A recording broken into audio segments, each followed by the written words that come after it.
I attended the Regina High School, located in Hyattsville, Maryland. Graduated in 1976. And the reason I love going to Regina is that I grew up one block from the borderline of D.C., Washington, D.C., and Maryland. And so I always felt a connection to the state. And after attending high school, I went away to undergraduate school, University of Tennessee in Knoxville, and then came back to attend the University of Maryland Dental School. In 2007, I had the opportunity to apply for a position to take a team of young professionals to South Africa and Swaziland. And I did that just purely for the adventure and what the opportunity might unfold, not really knowing much at all about either country. We knew from the history what was going on with apartheid. And actually, when I was in undergraduate school at the University of Tennessee, we would actually protest, and there were demonstrations, and that was going on while I was in college. So when that opportunity came available, I jumped at the chance to take it. And while there, I got to live day to day among South Africans in their homes. And then on one beautiful Mother's Day weekend, we went over to Swaziland. And that's where my heart fell in love with the country. It's a beautiful country with rolling hills. They call it the Switzerland of Africa. The country is very small. It's only about the size of Connecticut. There are about 1 million people. And amongst all of this beauty, there was sadness because Swaziland has the highest HIV and AIDS rate in the world. And for a small country, the impact was tremendous. The biggest concern that we saw there were the large numbers of orphans.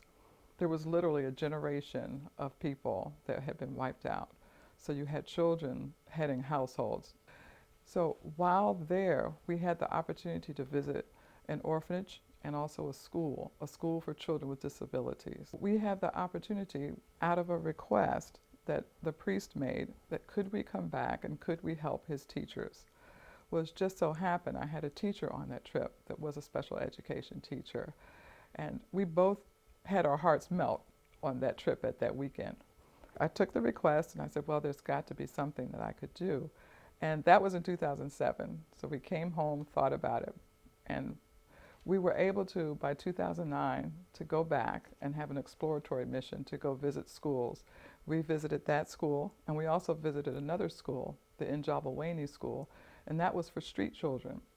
These were children that were just living on the street with no parents, and the members would come around and actually locate and identify some of those children and bring them in and actually start them on the path to an education.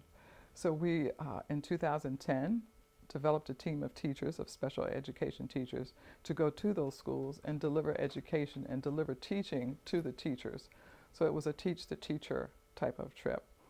And from 2009, 2010, 11, 12, 13, and now getting ready for 2014, we've been going back every year. In 2011, we were able to incorporate a dental mission for the first time, where the children with disabilities hadn't been treated by the dentist before. And the dentists in the country hadn't worked on children with disabilities. So we were able to, at that time, bring together the dentists in the community to come to the school where they could then see that these kids were just perfectly fine. They were easy to work with, and they provided care along with myself. And in 2013, we returned for a second visit to do the dental mission. And so our goal is to go back this year and actually complete the work that we started.